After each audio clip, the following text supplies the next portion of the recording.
जय सच्चिदानंद जी। आज का शुभ सत्संग 20 दिसंबर, दिन शनिवार। तुम अधिकार प्राप्त करने के पीछे मत पड़ो। जब तुम योग्य बन जाओगे तो प्रत्येक अधिकार तुम्हारे पास स्वतः ही दौड़ता आएगा।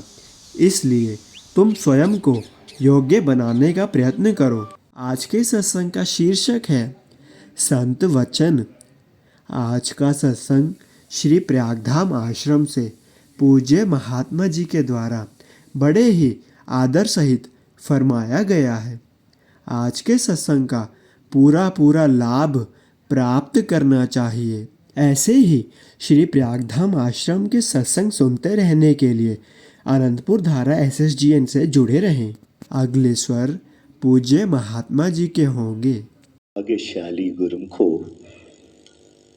अपनी समस्त चित्तवृत्तियों को एकाग्र करते हुए सन्मुख विराजमान श्री 108 श्री परमहंस महान विभूतियों के सुंदर सुंदर दर्शन दीदार करते हुए एवं हाजरा हजूर श्री सतगुरुदेव महाराज जी के सुंदर दर्शन करते हुए मुख रसना को पवित्र करने के लिए मिलकर कहिए, बोलो जयकारा बोल मेरे।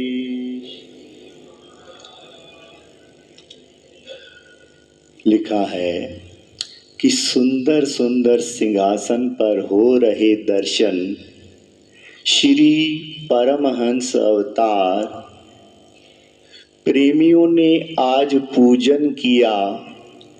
दिल में श्रद्धा धार चहूं और आनंद है छा रहा। हो रहे दर्शन बारंबार, ऐसे सुंदर अवसर की बधाई हो सबको बारंबार।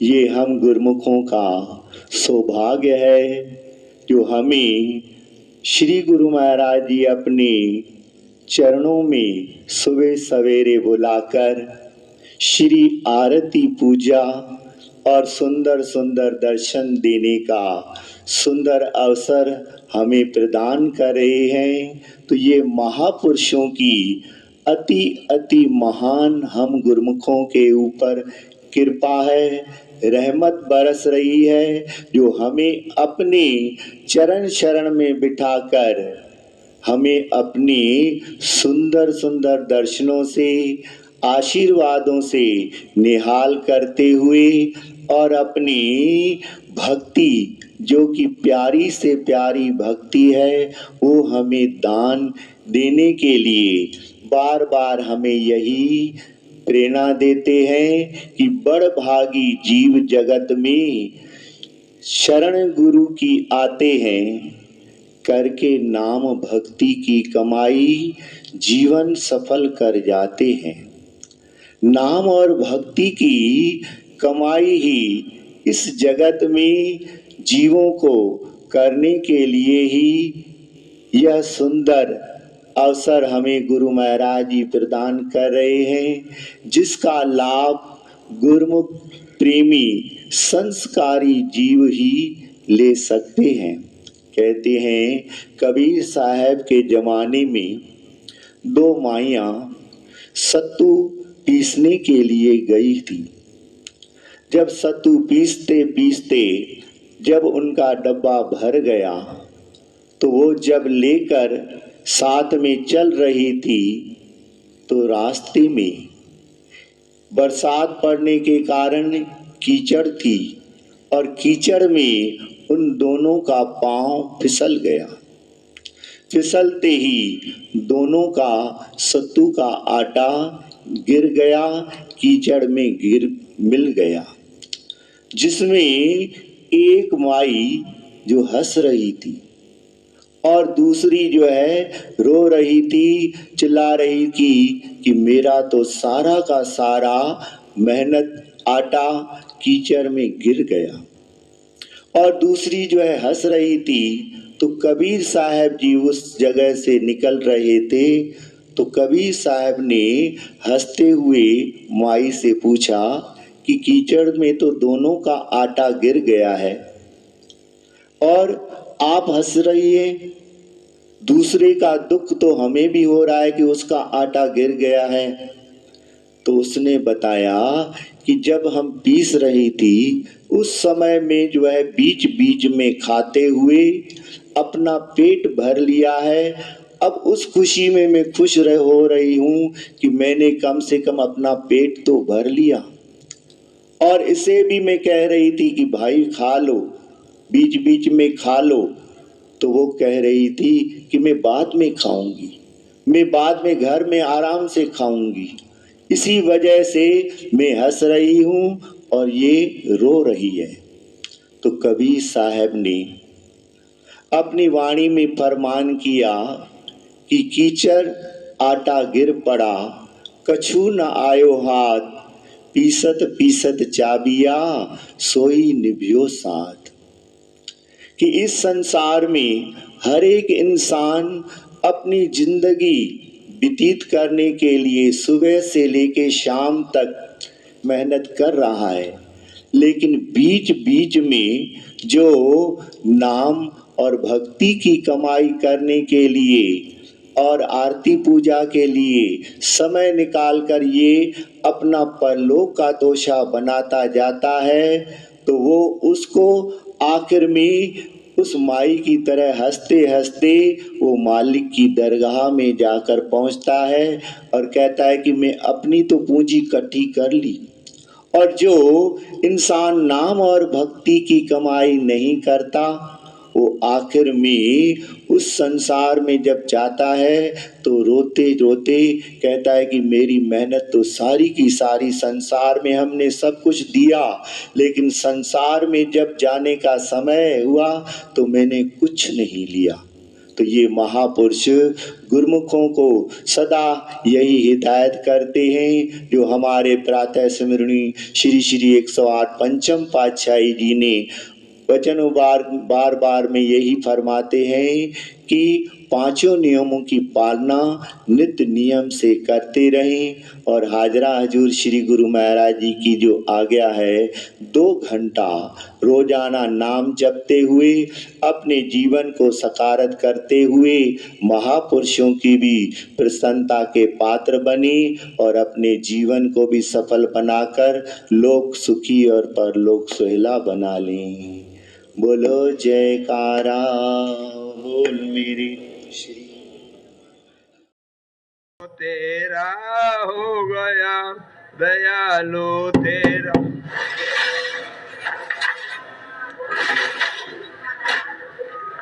उठो गुरुमुख उठो, श्री गुरु महाराज जी का हुक्म है गुरुमुख उठो। श्री गुरु महाराज जी का हुक्म है गुरुमुख उठो। सौभाग्यशाली गुरुमुख सज्जन मंडली, इसी प्रकार अपने मन की समस्त वृत्तियों को एकाग्र करते हुए अपना ध्यान सन्मुख विराजमान सुंदर सिंहासन पर सुशोभित श्री श्री 108 श्री हजूर सतगुरुदाता दीनदयाल महाराज जी के सुंदर मुबारक श्री दर्शनों की ओर लगाते हुए बड़े ही ऊंची व मीठी स्वर से मिलकर के बोलो जयकारा बोल मेरे जी की जय। सतगुरु जी की कृपा से यह घड़ी सुहानी आई है। आज के इन सुंदर दर्शन दीदार की सभी गुरुमुखों को लाखों लाख बधाई है। बोलो जयकारा बोल मेरे श्री गुरु महाराज की जय। गुरुमुखों, महापुरुषों का अवतार केवल और केवल जीवों के कल्याण के लिए ही होता है। उनकी जितनी भी कार्रवाई होती है वह केवल और केवल हम जीवों के कल्याण के निमित्त ही हुआ करती है। उनका एक ही मकसद होता है, एक ही मिशन होता है।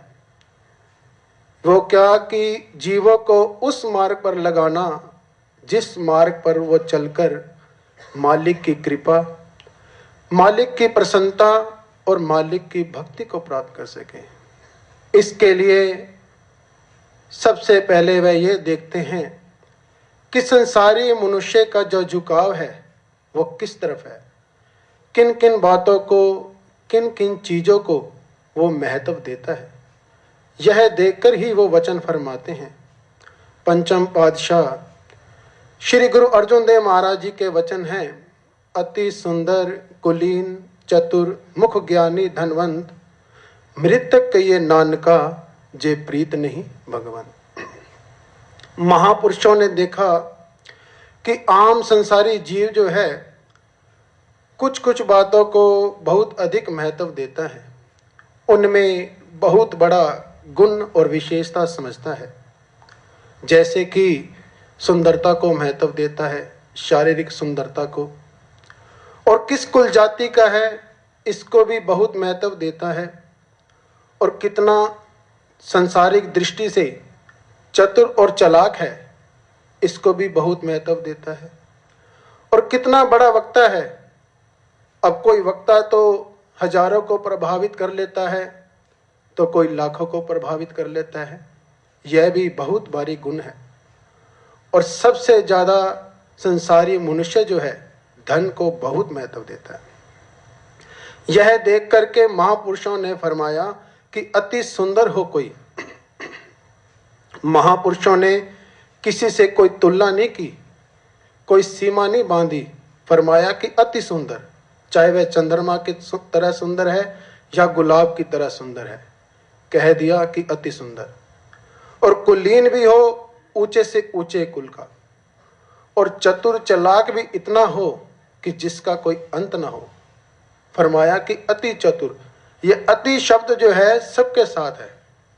और वक्ता भी इतना बड़ा वक्ता हो कि जिसकी कोई सीमा ना हो। अब महापुरुषों ने कोई सीमा नहीं बांधी, कोई तुलना नहीं की किसी से, फरमाया कि अति सुंदर। और अंत में फरमाया कि धनवंत, चाहे वह लखपति है, करोड़पति है, अरबपति है, अति धनवंत। यह सारे गुण, यह सारी विशेषताएं मनुष्य के अंदर हो। दूसरी पंक्ति में महापुरुष क्या फरमा रहे हैं कि यदि मालिक की भक्ति नहीं, कि मृतक कहिए नानका जे प्रीत नहीं भगवान। अगर दिल के अंदर मालिक की भक्ति नहीं, मालिक का प्रेम नहीं, मालिक का प्यार नहीं, तो उसे मृतक के समान समझा गया है।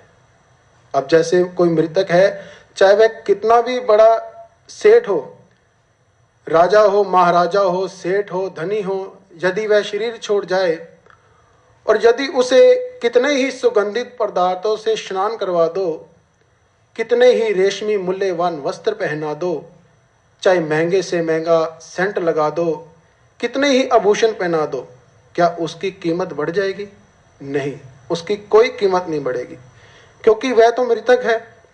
इसलिए महापुरुषों की दृष्टि में जिसके दिल में मालिक का प्रेम नहीं, मालिक की भक्ति नहीं, वह मृतक के समान है।